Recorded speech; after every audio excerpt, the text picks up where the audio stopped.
Oi, tudo bem?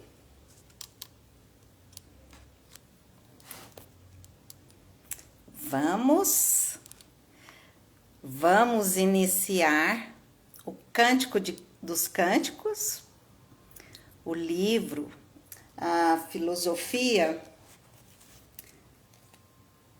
Oi, Vanessa. 3 filosofias da vida, cântico. Deixa eu ver se eu consigo pôr aqui. Dos Cânticos.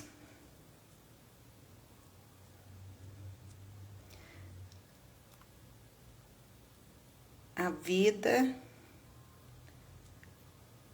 como amor.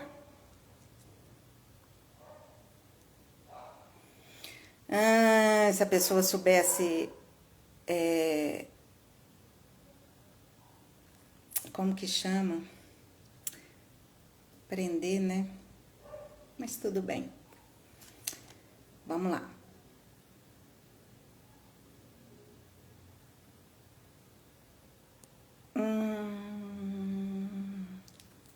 Tô achando a luz tão assim.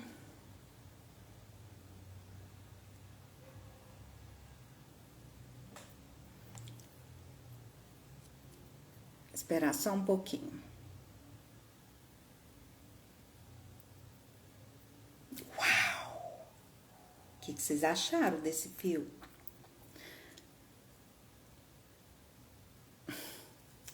Nesse mesmo. Vamos lá. Já que vai ficar gravado, então a gente começa falando desse retrocesso. Nós vimos a vida como vaidade, o Eclesiastes, a vida como sofrimento, o livro de Jó, e agora nós iniciamos a vida como amor, Cântico dos Cânticos. A vida como vaidade e a vida como sofrimento, nós fizemos 2 lives de cada tema. E vamos ver se o Cântico dos Cânticos também a gente consegue falar em 2 lives. Então, o livro do Cântico dos Cânticos é o passo seguinte depois de Jó. O passo do purgatório para o céu. A vaidade de Eclesiastes era o inferno na terra.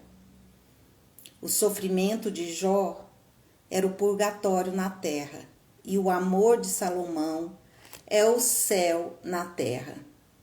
O Cântico dos Cânticos é sobre o amor. E o amor, obviamente, é para todos. O que eu acho mais interessante do livro do Cântico dos Cânticos é que é um livro que está na Bíblia e que não fala em nenhum momento sobre Deus. Nenhum momento do livro Cântico dos Cânticos é mencionado Deus, como a palavra Deus, mas Deus é amor, né? Então a gente entra nessa perspectiva do que é a vida como amor do livro Cântico dos Cânticos quer nos ensinar. Então, e ele vai falar no início que o amor é uma canção. E o amor é a mais bela das canções. Que antes, muitas vezes, da gente começar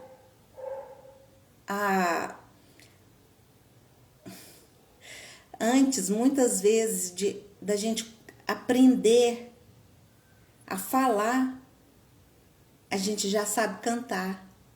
Eu fico vendo minhas netinhas, tem uma que tá com 2 aninhos, que ela canta, ela começa a cantar assim, a gente não entende o que ela tá cantando, né? Mas já tem um ritmo, já tem uma melodia. E o Cântico dos Cânticos vai falar dessa capacidade nossa de relacionar. Ele vai falar que o amor é um diálogo. E como que a gente faz para ter esse diálogo com mais clareza, com mais afinidades, com mais assertividade, com mais afeto. né? Deus é amor e a música é a linguagem do amor. A música é uma linguagem mais profunda do que as palavras. E quando a gente começa a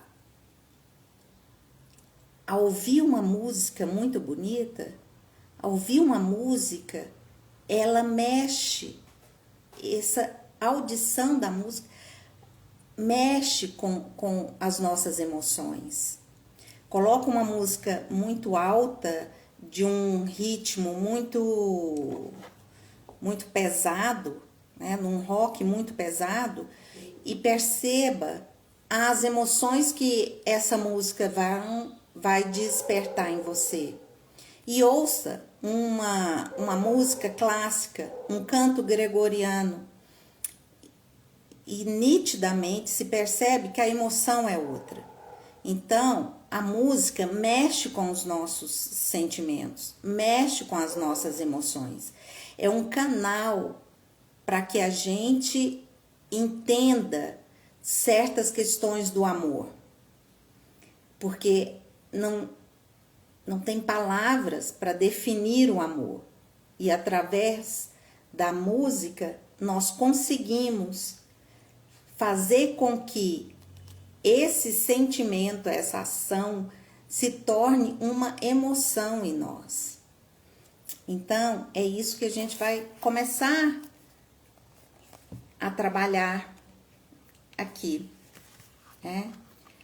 A questão fundamental dos 3 livros especiais que exploramos aqui é: o que é a vida humana? O que é a existência humana? A resposta do Eclesiastes é a triste palavra vaidade. Nada, vazio. Jó descobre que o significado da vida é também sofrimento, mas a finalidade desse sofrimento só lhe fica clara no final. A resposta do Cântico dos Cânticos é que a vida inteira é uma canção de amor. Cada partícula subatômica, desde o Big Bang e até o resfriamento do Sol, é uma nota nesta sinfonia incrivelmente complexa. Cada evento, tudo que já aconteceu, a queda de cada fio de cabelo e de cada pardal é um tema na mais que perfeita melodia dessa música. Mas nós que estamos imersos nela, não a ouvimos ou descobrimos, a não ser que ela seja revelada pelo cantor, que está fora dela e é o único capaz de saber a sua finalidade. Assim como Pitágoras disse que não ouvimos a música das esferas pela mesma razão que o ferreiro não ouve o martelar da bigorna, por estar muito próximo e muito acostumado, nós também só ouviremos o todo quando estivermos fora dele, depois da morte. No céu, ouviremos a nós mesmos cantando, isto é, ouviremos a parte que cantamos quando estávamos na terra. Então, nessa grande melodia que é a vida, cada um de nós temos a função, a missão, o compromisso de fazer parte dessa grande melodia, desse amor que é uma canção e que é o retrato da nossa vida. E só na transcendência, só quando nós estivermos no céu, que nós vamos entender qual a melodia que nós cantamos aqui, com as nossas escolhas, com o nosso posicionamento. E se você tivesse condições de ver a música que você está emitindo, as notas que você está emitindo, você diria que você está emitindo notas mais alegres, uma música mais alegre, mais dramática, mais de suspense, mais romântica, mais rock pesado? Qual seria a melodia? Qual seria? Não, qual é? E aí a gente vai começar a falar de uma forma mais clara, né, dessa questão do simbolismo, do Cântico dos Cânticos. Deixa eu ver aqui. O Cântico dos Cânticos é uma história de amor dupla, vertical e horizontal, divina e humana. Os dois grandes mandamentos são o amor de Deus e do próximo. Assim, esse poema de amor deve ser interpretado em dois níveis: o divino e o humano. O noivo simboliza Deus, mas também é qualquer homem, literalmente. A noiva simboliza a alma, mas também é qualquer mulher, literalmente. Interpretar um livro ou uma passagem simbolicamente não significa abandonar a interpretação literal. Aqui, o Cântico dos Cânticos torna o amor romântico, o casamento, toma o amor romântico, o casamento, em vez de qualquer outra das muitas formas de amor humano, como símbolo do amor de Deus. Porque o amor romântico e o casamento consistem no mais pleno de todos os amores humanos. Essa é uma das coisas que veremos na nossa incursão do texto mais para frente. O amor matrimonial inclui a amizade, o afeto, o desejo e a caridade, numa rica mistura, como um café gourmet. Esse autor, ele gosta de falar. Sim, ele gosta de pôr umas pitadas assim do dia a dia, do real. Esposo e esposa dão um ao outro o máximo que é humanamente possível dar. Todo o seu ser, corpo e alma, vida, tempo, amigos, bens, filhos, nada é negado. É por isso que a igreja se opõe aos anticoncepcionais artificiais, e aí ele vai falar umas outras questões que a gente não vai entrar aqui, mas é interessante como Deus compara, né, o nosso relacionamento com ele como um matrimônio. E aqui a gente percebe que dentro de um matrimônio existe todos os outros tipos de amor. Dentro de um matrimônio, dentro de uma relação íntima, né, que é o que Deus propõe para nós, a igreja é a noiva e nós vamos casar com Deus, né? Vamos nos unir nas núpcias do Cordeiro, nós vamos estar unindo ao Cordeiro através de um casamento. Através do casamento e desse relacionamento íntimo, nós vivenciamos todas as formas de emoção e de sentimento, todas as formas de amor. O amor ágape, o amor eros, o amor fraternal. Então, tudo é expresso nesse relacionamento íntimo, que é a proposta de Deus para nós. Da gente se relacionar com Ele como se nós tivéssemos um casamento, como se nós fôssemos a noiva. Como não, né? A gente tem que ir.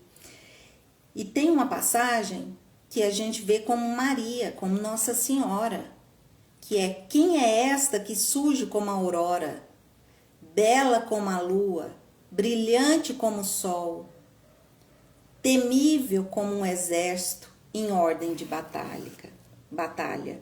Cântico dos Cânticos 6:10. Quem é esta que surge como a aurora, bela como a lua, brilhante como o sol, temível como um exército em ordem de batalha? Mas aqui também, no Cântico dos Cânticos, eles comparam a noiva, a que fala aqui no Cântico dos Cânticos, como a nossa alma. O noivo é Deus, né? E a noiva é como se fosse a nossa alma.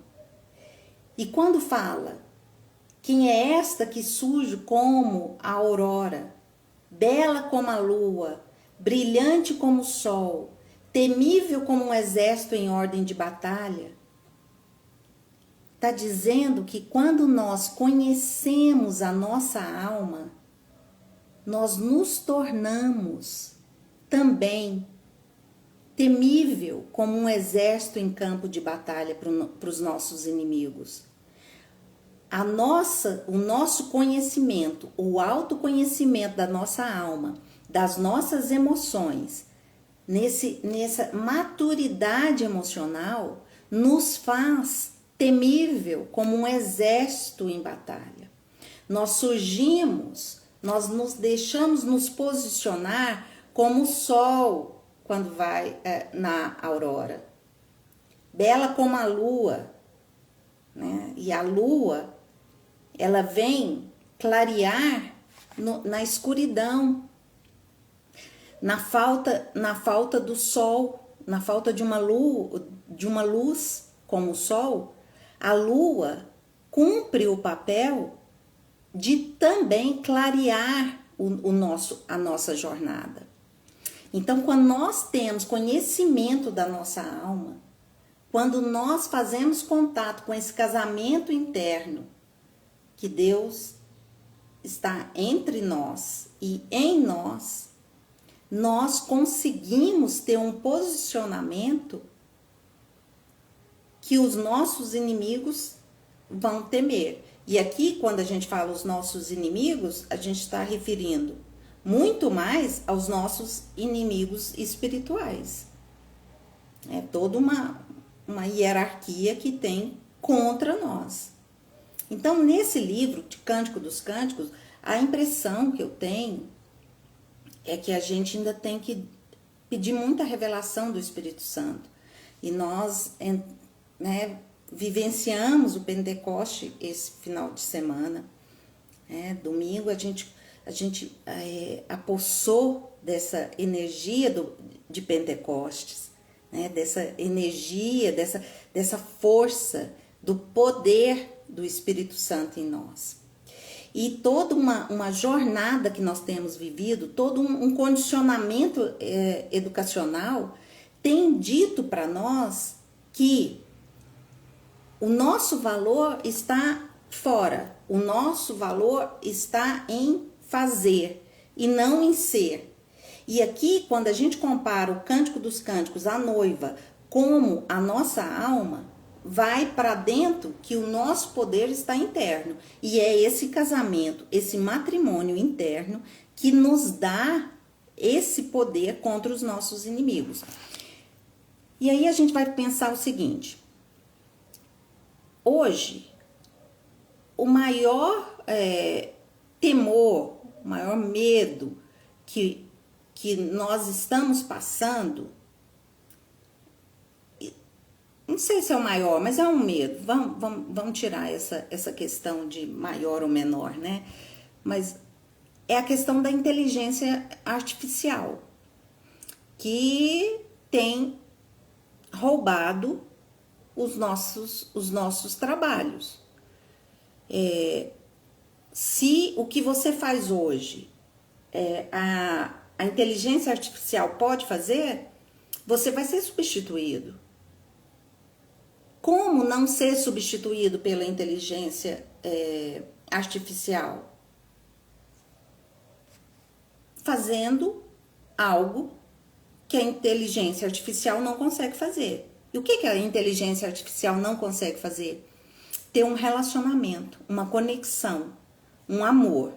E o amor vence qualquer batalha. E o amor a tudo vence, né? A tudo suporta. Então, o autoconhecimento, em toda essa cultura da morte que nós temos visto acontecer, ele vai nos trazer a possibilidade da gente desenvolver uma dimensão que a inteligência artificial, hora nenhuma vai conseguir nos superar.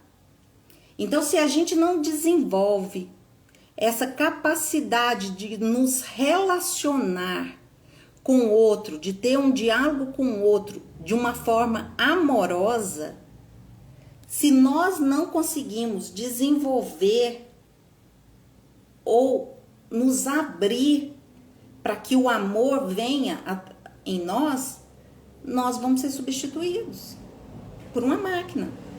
A máquina não precisa 13º, a máquina não tem férias, a máquina não dá luz, a máquina não fica doente. Para quê que eu vou ter alguém trabalhando comigo se eu tenho um robô que faz tudo que essa pessoa faz?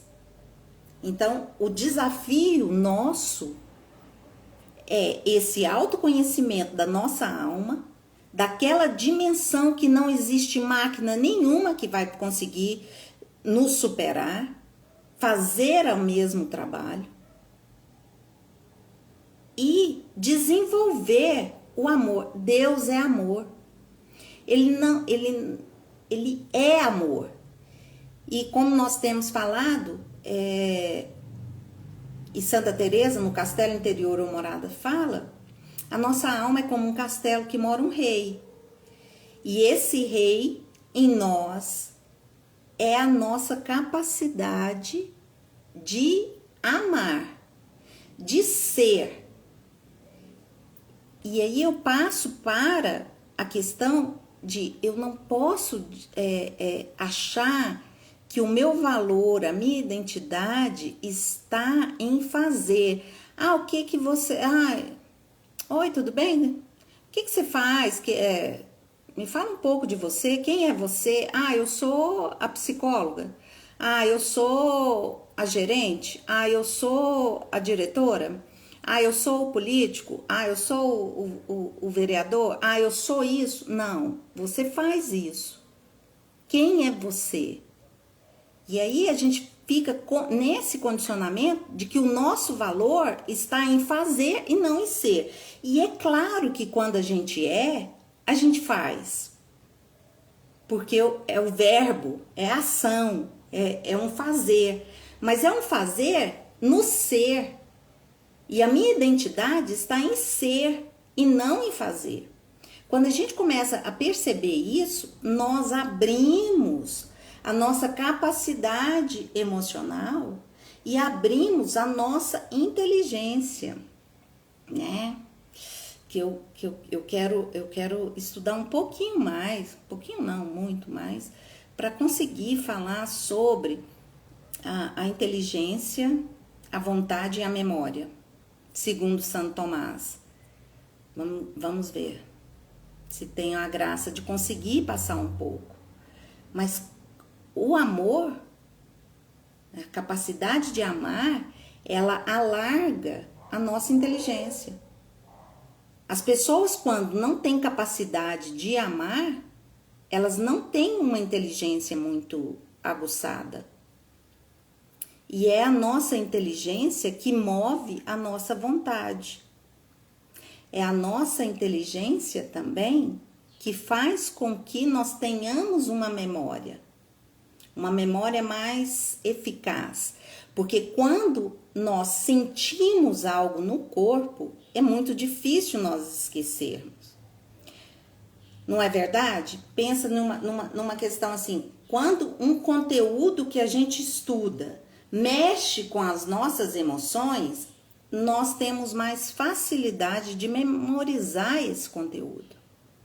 Quando nós estudamos, aprendemos, vemos algo que mexe com as nossas emoções, isso fica gravado.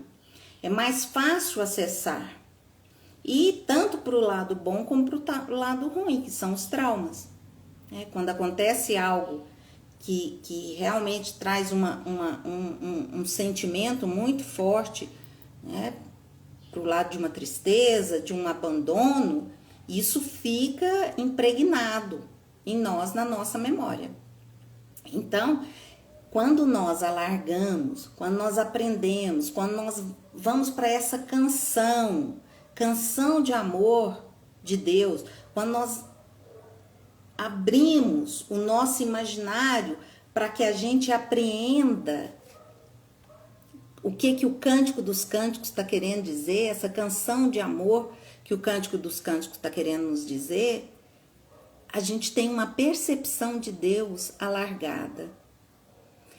E tendo uma percepção de Deus alargada, nós temos uma percepção alargada dos nossos relacionamentos, de como que está o nosso diálogo com a vida, o nosso posicionar na vida. É com confiança, é com certeza de que vai dar certo, com a profunda fé de que nós estamos sendo guiados, que nós estamos sendo observados, que nós estamos sendo amparados por Deus, é com uma profunda certeza de que o Espírito Santo é uma pessoa e ele é real aqui e agora. Se a gente não desenvolve essa certeza, se a gente não desenvolve essa fé, né, e essa esperança de que existe toda uma nuvem de testemunhas dos santos e santas torcendo por nós, falando, vai lá, você consegue, olha, Deus está presente, olha, o Espírito Santo está com você, acredita, você vai vencer esse obstáculo, essa canção que está triste, ela ainda vai transformar numa canção de alegria, de celebração. Continua, não desista, persista. Então, quando a gente começa opa, peraí, é verdade, o Espírito Santo está presente, ele é uma pessoa, ele está presente aqui e agora, independente dos meus pecados, das minhas falhas, ele está acessível, está em mim. Então, eu preciso acessar essa dimensão espiritual, transcender o que o mundo está querendo me prender para ir além. E só assim a gente vai ter paz. E só assim a gente vai conseguir vencer o que o mundo está querendo nos puxar. Não fica nesse padrão de vítima, fica nesse padrão de doente, fica nesse padrão de que você não dá conta, fica nesse padrão de que todos da sua família foram desse jeito, que todos foram assim. Fica nesse padrão que vai te prender aqui na Terra. Não vai para experiências do sobrenatural, não vai para experiências místicas, não vai para a experiência transcendental, né? Da autotranscendência. Realmente eu não tenho força, mas eu sei quem pode me dar força, que é o Espírito Santo, que é esse diálogo, essa convivência, esse relacionamento, essa amizade, esse matrimônio com Deus que me fortalece e aí eu consigo. Eu consigo superar isso que tem acontecido. Não, minha vida pode ser uma canção de amor alegre. A minha vida pode ser uma canção diferente. Mas será que eu quero pagar o preço para que isso aconteça? Porque quando eu estou acostumado, formatado num padrão, é difícil eu abrir para a vida. Eu abrir para que a vida venha e transborde em mim. Né? Essa nossa capacidade de amar, ela fica limitada. Porque eu fico com mais o quê? Com medo. E a gente já falou aqui sobre que o medo é uma paixão. E o medo, sendo uma paixão, ele atrai tudo aquilo que tem, que está relacionado a ele. Então, se eu tô nessa vibração do medo, eu vou atrair tudo que diz respeito ao medo. Ah, você viu o que aconteceu? Você viu isso? Você viu aquilo? E aí vai acontecendo o quê? O medo vai nos fechando, né? A nossa capacidade de amar. Então, quando eu me posiciono assim, quando eu abro os braços, quando eu abro o peito assim, tá dizendo que eu tô ampliando a minha capacidade de amar. Tá dizendo que eu tô aberta para a vida. A nossa postura corporal diz muito das nossas emoções. Então, se eu tô falando aqui para vocês e fica assim, né? A impressão, nossa, que tristeza. Não, peraí. Eu abro o peito, assim, eu estou aberta à vida. Né? Vem o que vier, eu sei que eu sou uma canção de amor de Deus. Eu sei que eu sou a filha de Deus.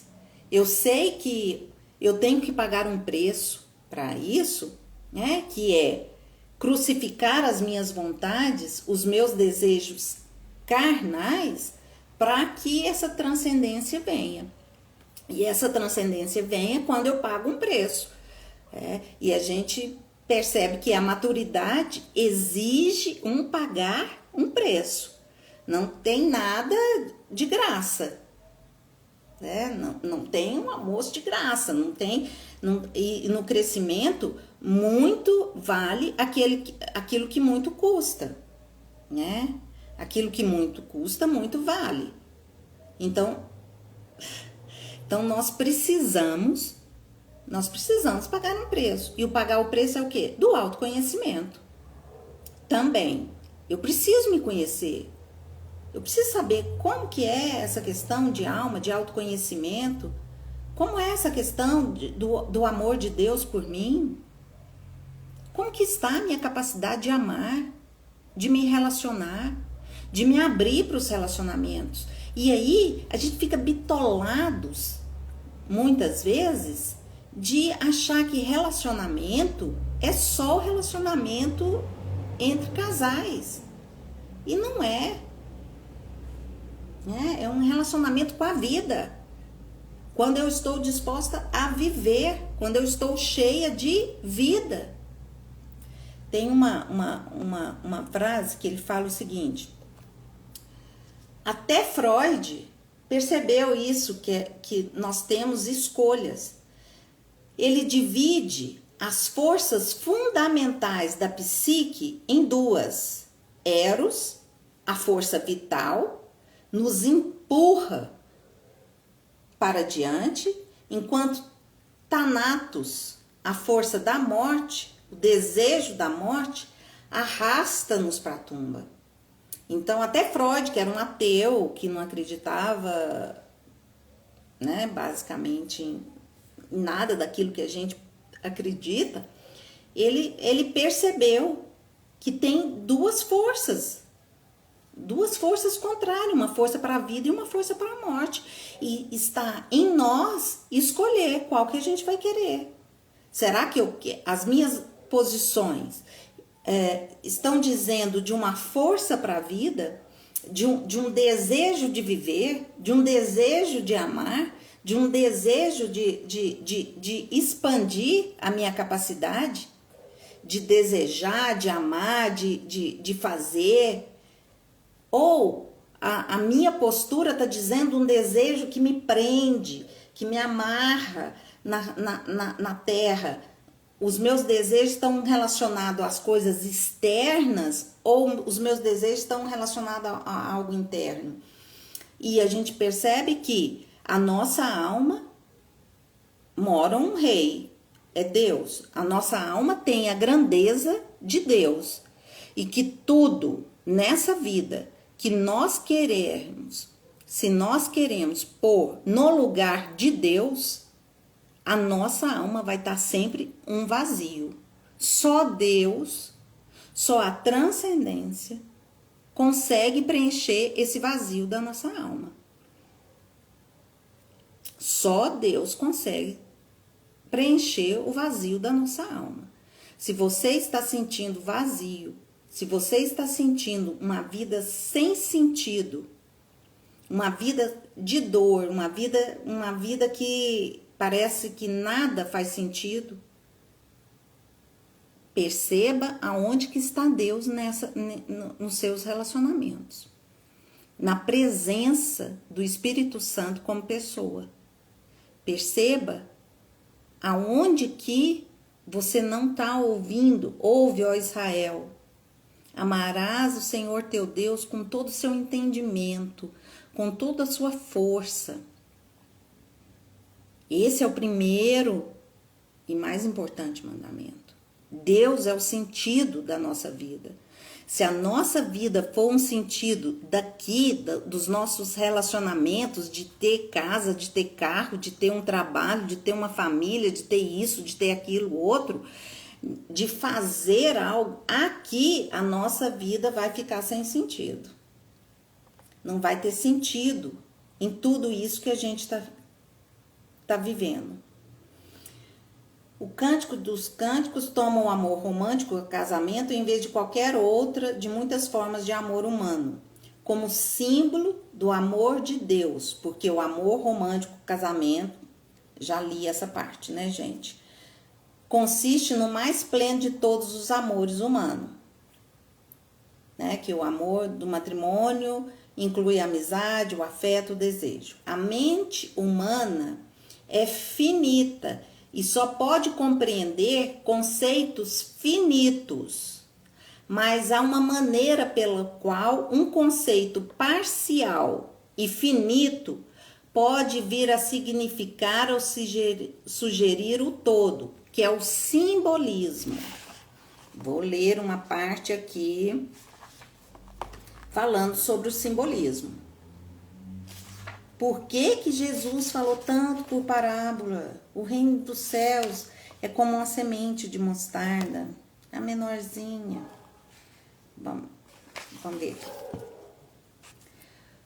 O todo é um pouco parecido com um ovo, com uma árvore, como uma tartaruga ou uma caixinha de surpresa. Por isso, Jesus se vale com frequência da imagem dramáticas chamadas parábolas para indicar o misterioso e indefinível, mas bem real e definido. O reino de Deus, ele é como uma semente de mostarda, como uma rede de pesca, como uma pérola, como uma vinha. Uma imagem vale mais que 1000 palavras, especialmente quando vem em sequência e forma uma narrativa. De alguma maneira, esses símbolos apontam para algo além do seu significado aparente. E a nossa mente, a nossa alma, ela trabalha com símbolos. Os nossos sonhos são simbólicos, a linguagem dos nossos sonhos são simbólicas. Jesus falou por parábola, porque a linguagem das parábolas que são simbólicas, elas falam não só com o nosso intelecto, ela fala com a nossa alma, com algo mais profundo. E uma imagem vale mais do que 1000 palavras. Estava falando da expressão corporal, que a expressão corporal diz de uma emoção que o corpo fala, e fala mesmo, que é algo que vem de um simbolismo, né? Quando eu estou olhando muito para baixo, a tendência É eu mandar mensagem para o meu cérebro que existe algo meio deprimido, né? Meio assim uma tendência para deprimir. Por isso que é tão prejudicial para nós ficar muito tempo com o celular olhando para baixo. Porque o globo ocular, os nossos olhos são uma janela da alma. E o nosso globo ocular, ele influencia muito nas nossas emoções. Se a gente eleva a nossa pupila para cima, a gente atinge outras áreas do nosso cérebro que são importantes para nos dar vigor, para nos dar disposição. Então, assim, a minha postura corporal, ela me ajuda a desenvolver uma imagem que influencia nas minhas emoções. E aqui, quando ele tá falando que uma palavra, uma imagem vale mais do que 1000 palavras, e quando a gente compara, né, o Cântico dos Cânticos com uma canção, com uma imagem do noivo e da noiva, a gente está falando assim, olha, vamos sair um pouco do que é visível e vamos pro simbólico. Vamos aprender um pouco dessa linguagem da nossa alma, de como ela comunica comigo e como eu comunico com o outro, porque muitas vezes a nossa postura corporal está dizendo uma coisa e a nossa palavra está dizendo outra. E o que acontece com os nossos diálogos quando a nossa imagem corporal não consegue acompanhar aquilo que nós estamos falando? Causa uma disfunção aí. A pessoa tenta acreditar naquilo que você está falando, mas o seu corpo está falando outra coisa. Tô bem, sim. Nossa, eu tô tão triste. É como se a gente fizesse isso. E aí fica confuso. Peraí, o corpo, os olhos, o sorriso está dizendo uma coisa e a fala está dizendo outra. Fica assim, causa uma insegurança no outro em relação a nós. Então, nessa questão do Cântico dos Cânticos, vai falar da importância da gente olhar com novas perspectivas, tanto para a nossa alma, quanto para o nosso corpo. Nós incluirmos o corpo. E aí, no início, eu falei que essa parte, né, que é: quem é esta que surge como a aurora, bela como a lua, brilhante como o sol, temível como um exército em ordem de batalha? Que essa está em Cântico dos Cânticos 6:10, que aqui também a gente fala de Nossa Senhora, que ela representa também a nossa alma, porque quando Jesus foi para a cruz, ele levou o corpo, ele é o Deus que se encarnou em corpo, que trouxe o corpo para a cruz. Mas ali, Nossa Senhora em pé, na cruz, ela estava crucificando a alma dela. Ela estava colocando na cruz a alma dela. Imagina o que ela passou internamente. Que ela passou vendo o seu filho sendo crucificado. Então, existiu uma purificação, não sei se pode falar assim, né? Porque ela não tinha o que purificar. Mas existe aí um mistério de que a gente pode pedir, né, que o Espírito Santo é o seu esposo, né? Pedir para nos ensinar esse conhecimento, né? Que Maria aos pés da cruz e Jesus, como eu entendo, né? Como uma leiga, entendo, está dizendo para nós que precisa ir o nosso corpo, mas precisa ir nossa alma também. E Nossa Senhora nos ajuda a fazer isso com a nossa alma, a ter essa de colocar a nossa alma nesse patamar de crucificar. De crucificar para quê? Para que tenha, para que ressurja. E é exatamente nesse processo que, quando nós conseguimos adentrar, nós somos temível como um exército em ordem de batalha.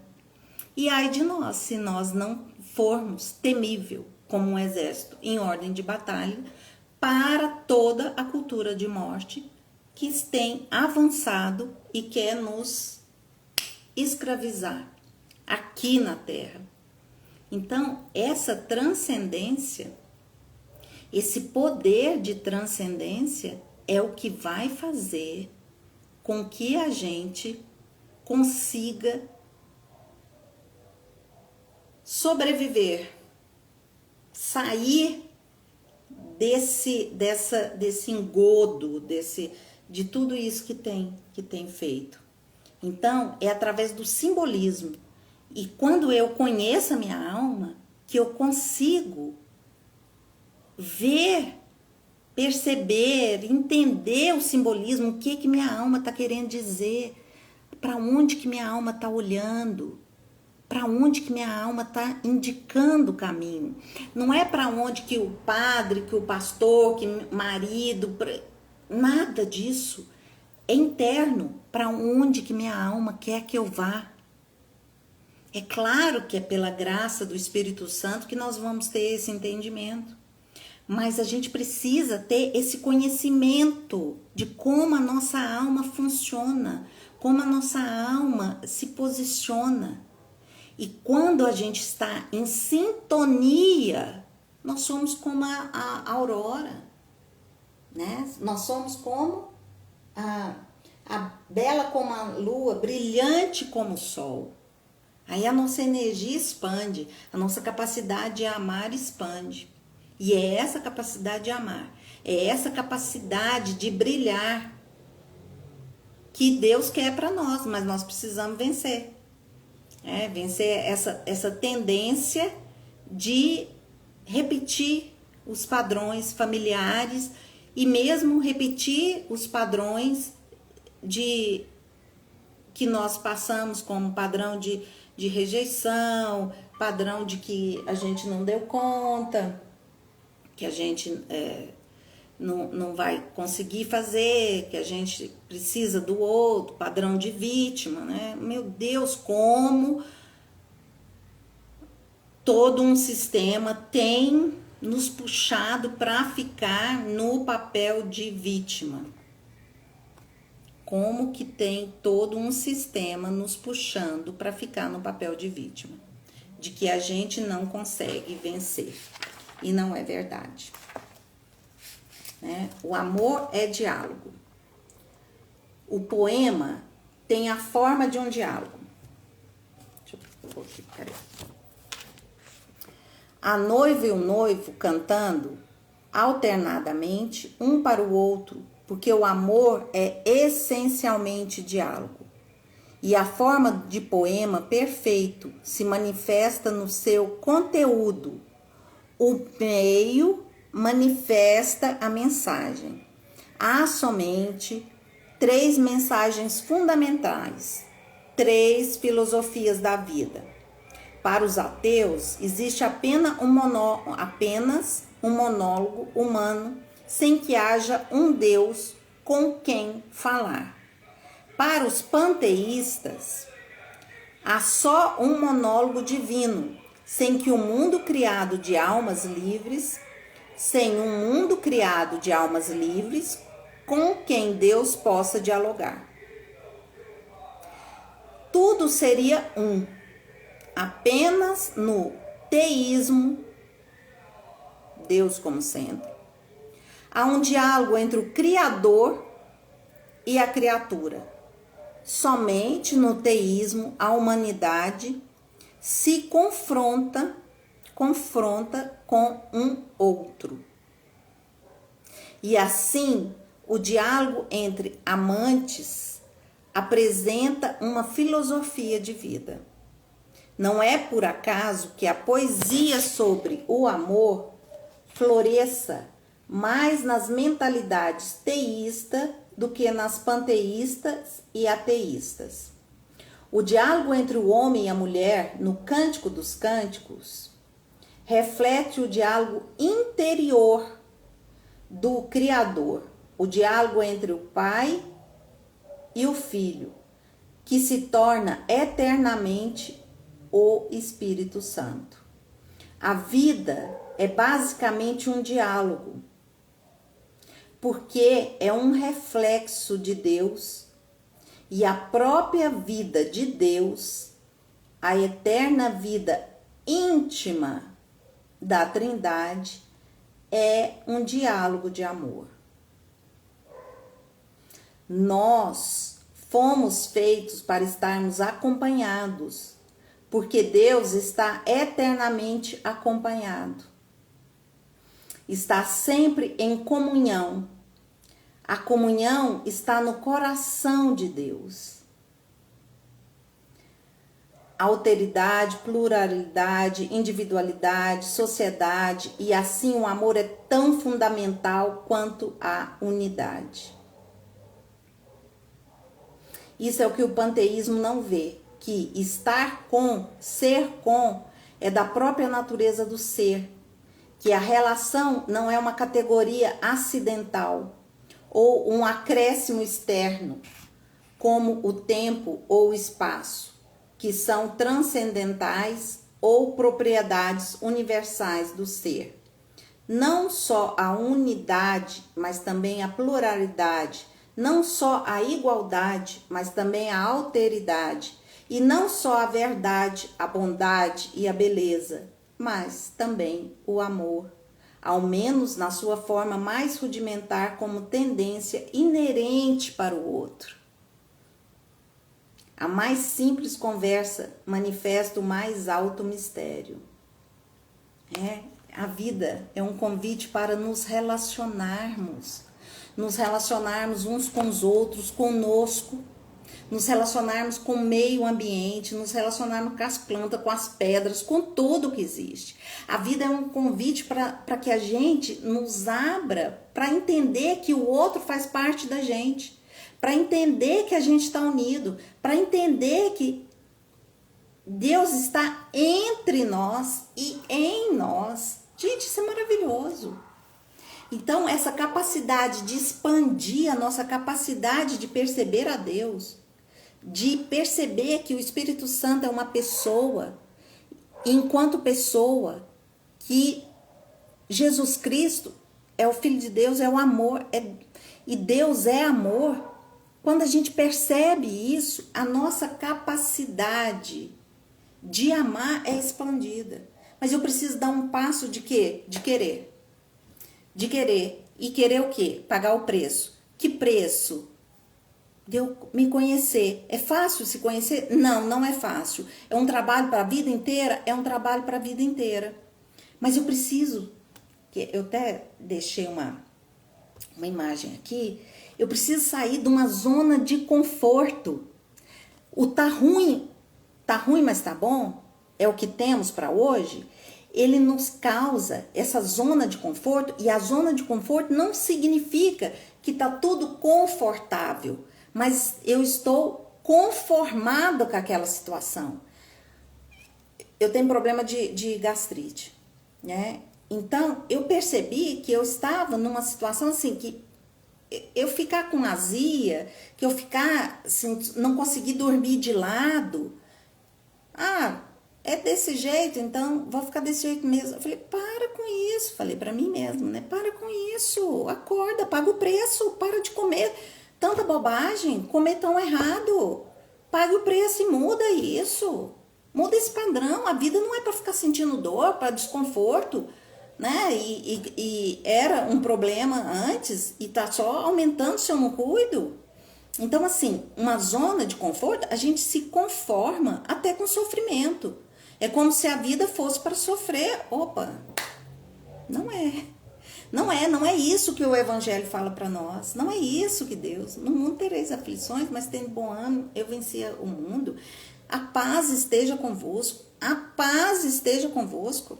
Quando Jesus entra no cenáculo, ele fala 2 vezes: a paz esteja conosco. A nossa vida precisa ser de amor e de paz.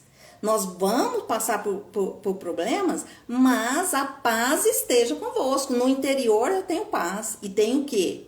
Poder. Que o Espírito Santo, o batismo de Pentecoste, o batismo do Espírito Santo é para nos dar poder. Poder de quê? De ser temível como um exército de batalha.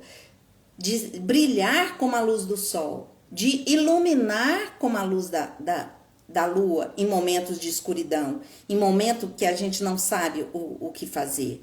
Então, existe essa zona de conforto e logo em seguida existe uma zona de medo, de mudança, de dar um passo no escuro, de pagar o preço para mudar, de pagar um preço de sair do vitimismo. O outro que tem que me ajudar, o outro que tem que fazer alguma coisa. Ah, mas eu não consigo porque o outro... Aí fica assim, numa lamúria. Ai, coitadinha de mim, pobrezinha de mim. Ai. E tem a zona da aprendizagem, que é o desenvolvimento de novas habilidades, lidando com desafios e problemas. É uma zona de aprendizagem. E o quê? Para eu aprender, o que eu preciso? Me abrir. Eu preciso deixar aqueles conceitos ultrapassados e me abrir. Opa, peraí, eu preciso aprender a viver diferente. Eu preciso aprender, ir para a zona de aprendizagem, de aprender quem eu sou. Não o que eu faço, mas quem eu sou em essência, porque a minha força está na minha essência, na minha alma. A minha força não está no que eu tenho, a minha força está em mim, dentro de mim. Deus conversa comigo internamente. Claro que ele usa o externo para falar com a gente também, né? Ele usa até a formiga. Preguiçoso, vai ter com a formiga que está trabalhando. Usa tudo, todos os insetos para falar com a gente.